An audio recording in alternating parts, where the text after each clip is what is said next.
The words cut through Department 19 of the Cook County Circuit Court, like a blade through silk. "You don't get to judge me." Detective James Monroe stood rigid in the witness box, his face flushed crimson, veins bulging at his temples. His finger stabbed toward the defense table where Marcus Chen sat motionless, hands clasped over a leather portfolio containing documents that could destroy careers. The gallery went silent. Even the steady tick of the wall clock seemed to pause. Judge Patricia Hammond's gavel hovered in midair, frozen as if the universe itself recognized that something irreversible was about to unfold. Marcus's voice sliced through the tension, calm and measured. "Your Honor, I must remind a witness that his personal opinions about opposing counsel are irrelevant to this proceeding." James's knuckles whitened as he gripped the witness stand. "Facts? You want facts? How about the fact that you're, The blow came without warning. His palm connected with Marcus's jaw before the bailiff could react, before the gas could form the gallery, before Judge Hammond's gavel finally crashed down. The sound echoed like a thunderclap through the marble chamber. Marcus's head snapped sideways. He tasted iron. His inner cheek had torn on impact. Fire spread across his face in radiating waves, the kind of sharp sting that brought involuntary tears. But he didn't stumble or cry out. His hand rose slowly, fingers probing the heat blooming beneath his skin. Around him, chaos erupted. Shouting, chairs scraping against hardwood, someone yelling, "Jesus Christ." But it all sounded distant, muffled, as though he'd been submerged underwater. James lunged forward, his bulk clearing the witness box in a movement made clumsy by rage. "You think you're better than." Marcus's body responded before conscious thought could form. His weight shifted forward, hands positioned with precision, not in defensive cowering, but calculated readiness. He stepped inside James's reach as the detective swung again. Left hand caught the extended wrist. Right hand secured the elbow. Hip rotation, pulled down and forward. Physics did the rest. The throw was textbook, a perfect shoulder toss executed with a precision that only came from thousands of repetitions. James's 230 pounds of muscle and fury became suddenly weightless, flipping over Marcus's shoulder before crashing into the defense table. Papers exploded upward like startled birds. A glass water pitcher shattered against the floor. The impact of body meeting would reverberate through the chamber. Absolute silence descended. Then phones emerged from pockets throughout the gallery, a forest of recording devices with blinking red lights. Bailiff Kevin Torres finally unfroze and rushed toward Marcus, hand hovering over his taser. "Sir, step back." Hands visible now. Marcus raised both palms, phone still clutched in his right hand. The screen displayed a voice recording app, timestamp running, 11:23 and 47 seconds. Self-defense under Illinois Statute 720 ILCS 5/7-1. Marcus said, voice steady despite his hammering pulse. He struck first. Check the footage. Torres's face reddened. "You just assaulted a police officer." "He's a witness, not on duty," Marcus replied evenly. "And he battered an officer of court under 720 ILCS 5/12-3.05. Judge Hammond's gavel pounded rhythmically, attempting to restore order to a courtroom that had forgotten what order looked like. Bailiff restrained Detective Monroe. Mr. Chen approached the bench immediately. James groaned on the floor, rolling onto his side. Blood trickled from his nose where it had connected with the table's edge. In the gallery's front row, a man rose slowly. His suit cost more than most people's annual salary. Silver-streaked hair, immaculately styled. Commissioner Andrew Sterling, Chicago Police Department. His eyes locked on Marcus's face. Neither man blinked. The moment stretched taut as piano wire. For the first time in 7 years, Marcus smiled at him. Marcus's office in downtown Chicago smelled of old paper and fresh brewed coffee, the combination that had defined his existence since he'd opened his practice 4 years ago. Morning sunlight filtered through half-closed blinds, striping the case files arranged in meticulous rows across his desk. Criminal defense attorneys rarely got offices with decent views, but Marcus had learned to appreciate what he had. The window faced east, providing morning light, and the building's vintage radiator actually functioned during brutal Chicago winters. He reviewed documents spread before him, fingers tracing the timeline he constructed from witness statements, police reports, and surveillance footage timestamps. Case number 2024, CV 8847, Daniels versus City of Chicago and CPD. The plaintiff, Sandra Daniels, a home care worker who'd raised 4 children on minimum wage, was suing over her son's arrest, an arrest that had left him with a fractured collarbone and charges for resisting an officer. The officer in question, Detective James Monroe. The name had given Marcus pause when he'd first accepted the case. Nathan Park, his partner and civil rights specialist, had noticed immediately. "You know him? We worked together.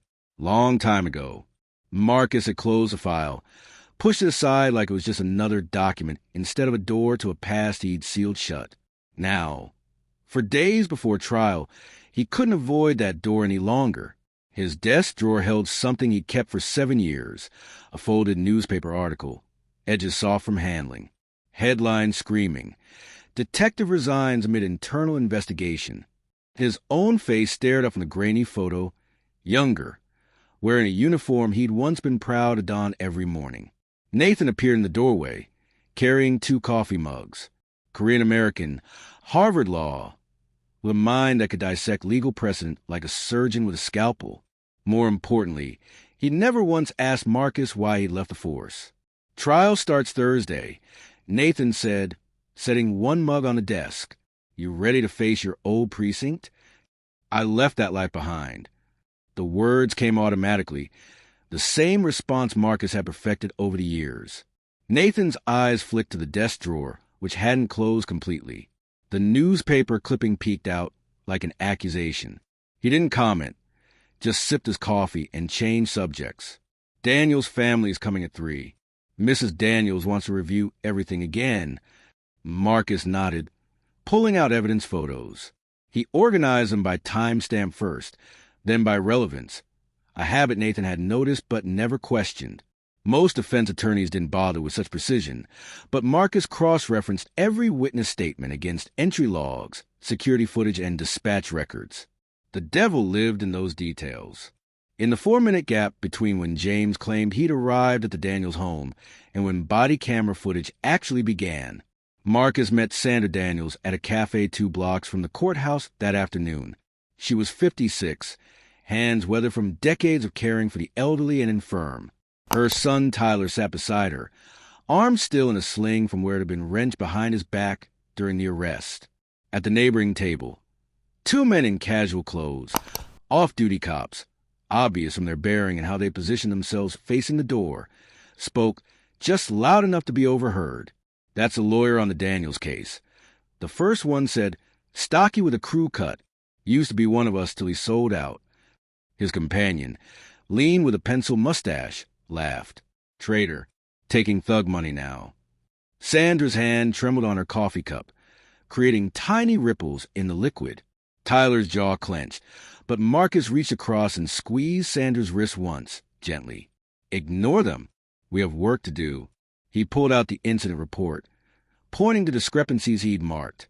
"Here, Monroe's report states he responded to a disturbance call at 10:15 p.m., but a computer dispatch printout shows his unit was already on scene at 9:59, 16 minutes earlier. What does that mean?" Sandra's English was perfect, but legal terminology still confused her. "It means he was in your home before he had legal justification. No warrant, no emergency circumstances. Anything he claims to have observed during those missing minutes. The alleged drug paraphernalia, Tyler's supposed hostile behavior. It's all inadmissible." Tyler leaned forward. "Will the jury understand?" "They will when I'm finished explaining it." Marcus kept his voice confident, though juries in police misconduct cases notoriously sided with officers. Monday morning security checkpoint moved with glacial efficiency. Kevin Torres worked the main entrance, a 23-year veteran who knew everyone's business and enjoyed watching conflicts develop. Marcus placed his briefcase and phone in the plastic bin, stepped through the metal detector cleanly, then reached for his belongings. But Torres held his bar card just out of reach, studying it with theatrical slowness. Oh, sorry, Mr. Chen. His smile showed too many teeth. Or is it still Detective Chen? I forget. The other bailiffs at the checkpoint snickered. It's Attorney Chen, Marcus said neutrally, and I need my identification to enter. Torres examined the card, as though he'd never seen a state bar license before. Right, attorney. Funny how that works. Used to enforce the law. Now you fight against it. He held the card between two fingers, dangling it just beyond reach. 3 seconds passed before he finally released it. Marcus took the card without comment and continued to the elevators where Nathan waited. Torres giving you trouble? Nothing new. But Marcus mentally filed the interaction away with other small indignities that accumulated like compound interest on an unpaid debt. Thursday morning arrived with clear skies and unseasonable warmth. Department 19 seated 100 people comfortably. Today, every seat was full. Half the gallery wore blue, off-duty officers, union representatives, Monroe supporters.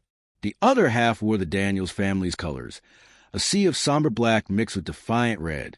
Judge Patricia Hammond presided, a woman in her late 50s with iron gray hair and a reputation for running her courtroom with military precision. James Monroe entered wearing his full dress uniform, navy blue with silver badges and ribbons marking commendations earned over 22 years. The uniform was technically inappropriate. Witnesses were supposed to appear in civilian clothes. But it was a power move, a statement. Marcus stood. Your Honor, I move that the witness change into civilian attire. His uniform prejudices a jury. Assistant State's Attorney Linda Morrison stood smoothly. The witness is a decorated detective with an exemplary record. His uniform reflects his dedication to public safety. Judge Hammond considered, her eyes moving between Marcus and James. The calculation was visible. Overruled. Continue, Mr. Chen. The jury filed in. 12 faces representing Cook County, though Marcus noted that voir dire had somehow eliminated every juror who'd expressed strong opinions about police accountability. James settled into the witness box with practiced ease. He understood the performance aspect, how to angle toward the jury, how to make eye contact without seeming aggressive. Linda walked him through his background. By the time she finished direct examination, James looked like a candidate for sainthood. Marcus stood for cross-examination, gathering his notes with deliberate care. Good morning, Detective Monroe. His voice carried easily. You responded to a disturbance at 847 South Halstead on March 22nd, 2024. Correct. James's jaw set slightly. Correct. Your incident report states you arrived at 10:15 p.m. Marcus held up the document. Can you confirm that's what you wrote? Yes. This is a computer dispatch printout obtained through FOIA Request 2024-3941. According to this official log, your unit was already on scene at 9:59 p.m., 16 minutes earlier. Can you explain the discrepancy? James's hands gripped the rail. A muscle twitched in his jaw. Clerical error. Must have transposed numbers when writing the report. A clerical error. Marcus let the words hang. Detective, you've testified you filed thousands of reports. How many contained errors regarding your arrival time? Objection. Relevance. Linda was on her feet. Goes to credibility, Your Honor. Judge Hammond nodded. Overruled. Answer the question, Detective. James's face had gone from tan to an unhealthy red. I don't track minor errors. Minor errors. Marcus approached the witness box. During those missing 16 minutes, where were you? Assessing the situation from outside. Officer safety protocol. Yet there's no record of you calling for backup. No radio communication logged. No notation about what you observed. Marcus paused. Or were you inside the Daniels home without a warrant? James's knuckles went white. I had probable cause. Under what statute? Exigent circumstances. Please cite the specific legal standard for exigent circumstances in a noise complaint case. Linda stood. Objection. Calls for a legal conclusion. He's claiming legal justification, Your Honor. I'm entitled to probe that claim. Overruled. Answer, Detective. James's face cycled through shades of red before settling on purple. I don't have to justify my actions to you. Actually, under oath, you do. Marcus's voice remained conversational. Illinois Statute 725 ILCS 5/108-8 requires that exigent circumstances involve immediate danger to life or serious property damage. A noise complaint doesn't meet that threshold, does it? You don't get to judge me. The words exploded from James as he stood in the witness box. And then everything accelerated into chaos. The slap, the throw, the shattered pitcher. Phones recording everything. Marcus stood with both hands raised, phone displaying the voice recorder timestamp, and calmly cited self-defense statutes while James groaned on the floor and the courtroom erupted. Judge Hammond's gavel pounded. Bailiff restrained Detective Monroe. Mr. Chen approached the bench now. At the sidebar, Judge Hammond leaned forward, fury barely contained. Counselor, you just threw a police officer in my courtroom. He struck me first, Your Honor. I used proportional force. Linda saw her opening. This is ground for mistrial. The state's witness committed battery in open court, Marcus countered. That's not grounds for mistrial. That's ground for his arrest. Judge Hammond closed her eyes briefly. I'm calling a recess. Bailiff, escort Detective Monroe to holding. Mr. Chen, you're not leaving this building until we've taken your statement. By 2 that afternoon, the video had gone viral. Nathan showed Marcus the numbers. Twitter post with 900,000 views. TikTok version with 1.4 million. The headlines varied, but the message was universal.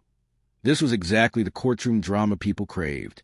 CNN wants an interview, Nathan said. So does MSNBC. No comment. Marcus stared at the phone screen, showing his own face frozen after the slap, jaw set, eyes hard. We focus on proving Monroe violated the Daniels family's rights. Everything else is noise. But noise had a way of becoming signal. As Marcus left the courthouse that evening, a black sedan idled at the curb, tinted windows reflecting dying sunlight. Commissioner Andrew Sterling sat in the back seat, silver hair perfect, expensive suit unmarred. Mr. Chen. A moment. Marcus should have kept walking. Instead, he found himself approaching the car, drawn by the gravity of unfinished business. That was quite a performance today, Sterling said. Self-defense, they're calling it. He struck first. The video's clear. Oh, I've seen the video. Everyone's seen it. Sterling's fingers drummed the armrest. You're making Monroe look like a fool, making the department look bad by extension. The words carried weight beyond their surface meaning. They both knew what he was referring to. The case that had ended Marcus's career in blue and started his career in courtrooms. Monroe's a hothead, but he's my hothead. Sterling continued. Drop the case. Walk away. Not a chance. Sterling's smile faded. Then I guess we'll see each other again soon. And Marcus, you're not wearing a badge anymore. You don't have the protection you think you do. The window rose, cutting off response. The sedan pulled into traffic, leaving Marcus standing on the curb as the city's lights began their nightly bloom. That night, working late at his office, Marcus received an email from an anonymous Proton Mail account. No subject line. The body contained one attachment. IA Complaint 2019-4523 unredacted. His hands trembled as he opened the file. Complainant, Detective Marcus Chen, Badge 5847. Subject, Commissioner Andrew Sterling. Allegation, obstruction of justice, conspiracy to conceal evidence in officer-involved shooting. Investigating officer, Detective James Monroe. Finding, complainant failed to provide sufficient evidence. Complaint unfounded. Officer Chen placed on administrative leave pending evaluation. The words blurred. Marcus read them twice, 3 times, each repetition driving the knife deeper. James had investigated his complaint against Sterling. James, who'd been Sterling's protege. James, who'd testified at Marcus's administrative hearing that he was unstable, seeing conspiracies where none existed. Nathan's voice came from the doorway. Monroe investigated your complaint against Sterling. Marcus looked up. That's why I left. He forwarded the email to Nathan, then sat back and let himself remember what he'd spent 7 years trying to forget. November 8, 2017. Night shift. West Side. Domestic disturbance call. Marcus had responded with Garrett, a senior officer known for aggressive tactics. They'd arrived to find a teenager, Darius Mitchell, 15 years old, standing in his own living room. Family argument over curfew. Nothing criminal. But Garrett had seen something else. A young black male in a neighborhood he decided was high crime. The shooting happened fast. Darius reached for his phone to call his mother. Garrett shouted gun and fired twice. Center mass. Textbook academy shots. Darius collapsed. Blood spread across hardwood in a pattern that would haunt Marcus's dreams for years. As Marcus started CPR, he watched Garrett through peripheral vision, watched him pull something from his pocket and place it near Darius's outstretched hand. A knife. A drop knife. Marcus's body camera had recorded everything. He had proof. So he'd gone to Commissioner Sterling, filed a formal complaint, believed naively that evidence would lead to justice. Instead, Sterling had assigned James to investigate, and James had done exactly what was expected. Buried a complaint, questioned Marcus's stability, recommended psychiatric evaluation to discredit anything he said. 3 weeks later, Marcus had resigned rather than face forced leave. He'd surrendered his badge and started over as a defense attorney. Now, sitting in his office with Nathan reading over his shoulder, Marcus felt the full weight of that decision. Tomorrow, Marcus said quietly, "We tell the court everything." The Chicago Tribune headline read, "Former Commissioner Sterling arrested on federal obstruction charges." Below it, Detective Monroe enters plea deal, agrees to testify. Marcus sat in his office reading the article, coffee going cold beside his keyboard. The investigation had moved with glacial speed, but foundations were finally cracking. Commissioner Sterling faced 7 federal counts. Trial was scheduled for next year. James Monroe had taken a plea deal. In exchange for testimony against Sterling, his charges were reduced. He'd likely serve 4 to 6 years, lose his pension, never work in law enforcement again. The Daniels case had settled for $4.8 million. Sandra Daniels had used part of the money to establish a scholarship fund for children who'd survived police violence. Marcus's phone buzzed with a text from Sandra. "Tyler got accepted to law school. Says he wants to be like you." Marcus smiled. "Type back. Tell him to be better than me. The next generation always should be." He closed his laptop and returned to work. There were other cases now. Other families seeking justice. Other officers who needed to learn the badge wasn't shield against accountability. Justice was slow. Justice was incomplete. Justice broke your heart repeatedly. But justice, once started, was impossible to stop. The phone rang. Another case referral. Another family desperate for help. Marcus Chen, former detective defense attorney, guardian of truths the system wanted buried, answered without hesitation. The fight continued.